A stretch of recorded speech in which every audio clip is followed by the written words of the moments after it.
আউযুবিল্লাহি মিনাশ শাইতানির রাজিম বিসমিল্লাহির রহমানির রহিম। আজকে আপনাদের সামনে আমি একটা গুরুতর বিষয় নিয়ে আলাপ করব, সেটা হলো ইন্টারেস্ট, সুদ, যা পৃথিবীর অর্থনীতির একটা বিরাট বিষয় এবং ইসলামে সেই সুদই নিষিদ্ধ ঘোষণা করা হয়েছে। এখন আপনি চিন্তা করেন, যেটা সারা বিশ্বের প্রতিটি দেশে এমনভাবে এটাকে আঁকড়ে ধরেছে যে এই সুদ ছাড়া আপনাকে কোনো অবস্থাতেই পৃথিবীতে বেঁচে থাকা যাবে না। অথচ কোরআন এখন থেকে 200 বছর আগে পরিষ্কারভাবে আমাদেরকে নিষিদ্ধ ঘোষণা করে দিয়েছেন যে আমরা যেন এর ধারে কাছে না যাই। কিন্তু সেটাও আজকে আমাদেরও জীবনের অংশ হয়ে গেছে। এমন কিছু নাই যে আমরা সুদ ছাড়া করতে পারি, সুদের সাথে জড়িত না হয়ে আমাদের কোনো উপায় নাই। এই অবস্থা থেকে মুক্তির চিন্তা করার আগে আমাদেরকে বুঝতে হবে সুদ কী এবং কিভাবে এটা ব্যবসা বাণিজ্যে এত গুরুত্বপূর্ণ। যদি আমরা বুঝতে পারি যে এটা গুরুত্বপূর্ণ, আসলে সুদের কোনো গুরুত্বই ইসলামের যে বক্তব্য সেই অনুযায়ী এটা নাই, এটা দরকার নেই। এটা যদি আমরা সবাই একসাথে সমভাবে বোঝার ক্ষমতা অর্জন করি, তাহলেই এটা আমাদের সমাজ থেকে নির্মূল করা সম্ভব। কিন্তু আপনারা যদি এটা না বুঝেন, তাহলে এখানে শুধু অপব্যাখ্যা হবে এবং আমরা একে অপরের সাথে আর্গুমেন্টে যাব।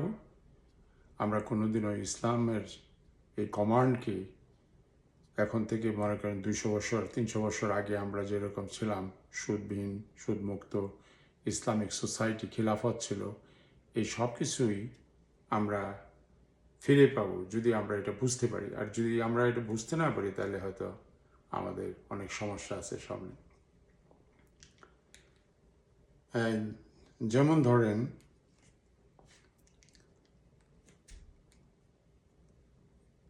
যদি আপনি আমেরিকান কোনো ইউনিভার্সিটিতে পড়তে আসেন, আপনাকে তারা ফাইন্যান্স পড়াবে। তো ফাইন্যান্স যখন পড়াবে, তখন এই ফাইন্যান্সের দুইটা এরিয়া, একটা হলো প্রফিট আর একটা হলো সুদ। If you invest your own money in any endeavor, any business, any enterprise, you are expected to earn some profits. That means the money you are spending today, it will bring you some return in due course. That is called profit. After spending all the expenditures, if you discard it from your total revenue, the amount you live with, that is called profit before taxes. Now, if you give governments all the taxes away, after that whatever left, that is your net profit. And now, what is the interest then? Should interest holo that you invested your money and I gave you my money to you for investment, or we may come to an agreement that we will have a business sharing profits. So that is all right, sharing profits. We will have equal investment and we are going to get at the end of the year equal return, 50-50. That is one way of doing business. Another one is, I will give you money, you will give me certain percentage every year. It doesn't matter whether you earn profit or not, and that should not be my concern. It is your concern. But you will be paying me every year, end of the year, certain return, or according to the agreement we make between the two parties. So that is called shud. So difference between the profit and shud is, as I explained to you, it is right in there. First one, the profit, it is going to take a risk. The profit earner, the businessman, the entrepreneur, he is taking a risk. If he is unable to make some profit, then he is going to lose money. And if he makes some profit, then he will share it with his partners and he will keep for himself, and it's all right. And when you are giving money without taking any risk and you are expecting a return on just time as we agreed upon, and that is called interest. So you will be getting the principal amount back as well as you will be getting the interest, and no way you can incur loss. And that is where the profit and interest are different. Now, let me tell you what, very basic. I'm not going to go in details. I'm just trying to introduce it today so people can see the basic difference, how it is making the wealth move from one place to another place without facing any loss or risk.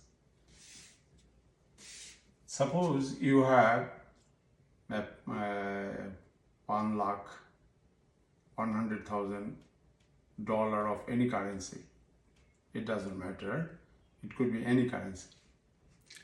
So you give it to another person as a loan. You are giving to another person. You are A, and this is a person B. You are handing this money over to him for total amount is 100,000, and you are going to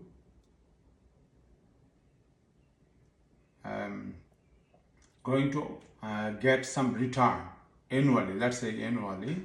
So it is a 10%. You A and B agreed that it will be 10% interest at the end.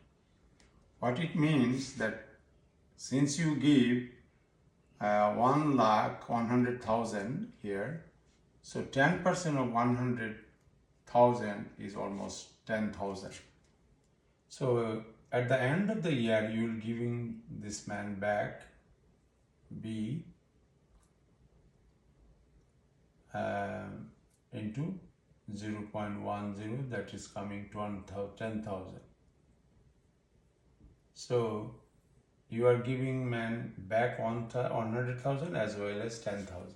So he got his 110,000 taka or dollar back at the end of the year. And this is interest, and this is your principal amount, and this is the money he got from you.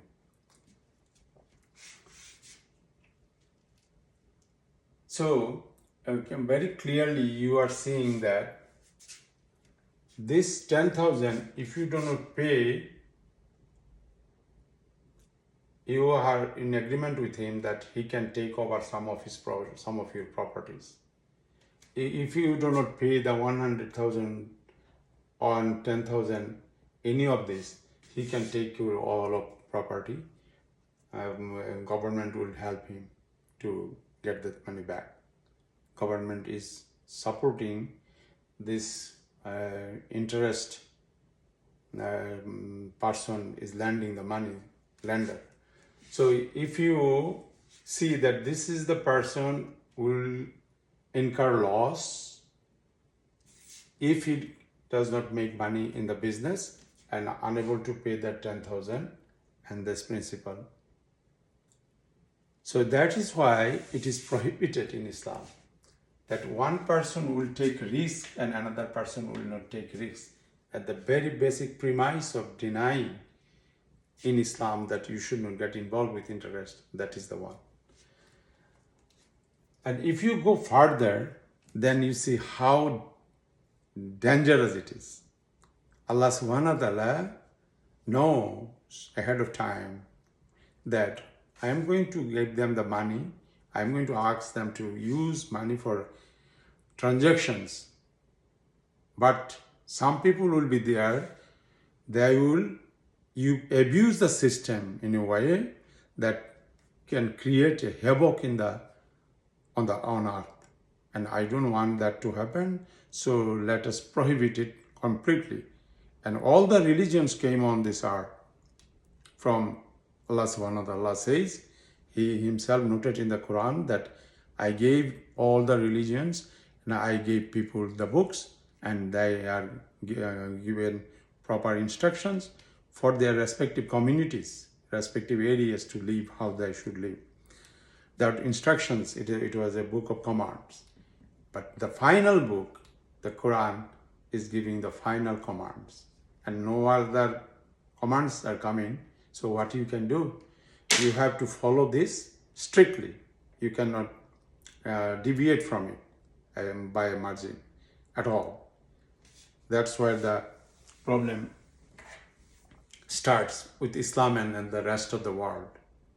The Islam is saying that no, under no circumstances or any circumstances we can use should. But somehow, last 5 years ago, we are falling into trap. We were not able to get out of it. And now our whole system, whole economic, financial system, as any other Western country. There is no difference between Islam and Christianity or any other religions, difference between Bangladesh or Pakistan or India or America, France, Germany, Japan, all are same.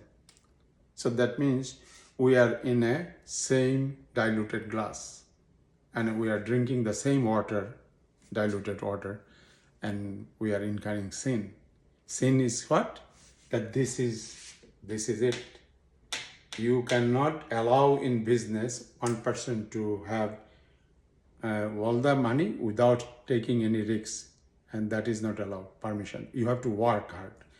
You have to take your risks, you earn. Allah is the one to give you whatever He wants. So if we put the people in this kind of binding, the system will take all the money from this guy to this guy. Now, in this part, let's say 100 people, and he is alone, and he will take all the money day after day. So at one point, you will see here poverty is increasing, people are becoming poor, and here he is building a big Prussia mansions, and that is why it is prohibited. And I will give you another video, small like this, and over there, when I go over, you will see, my God, Allah save us from this horrific thing. Thank you. I'll talk to you later.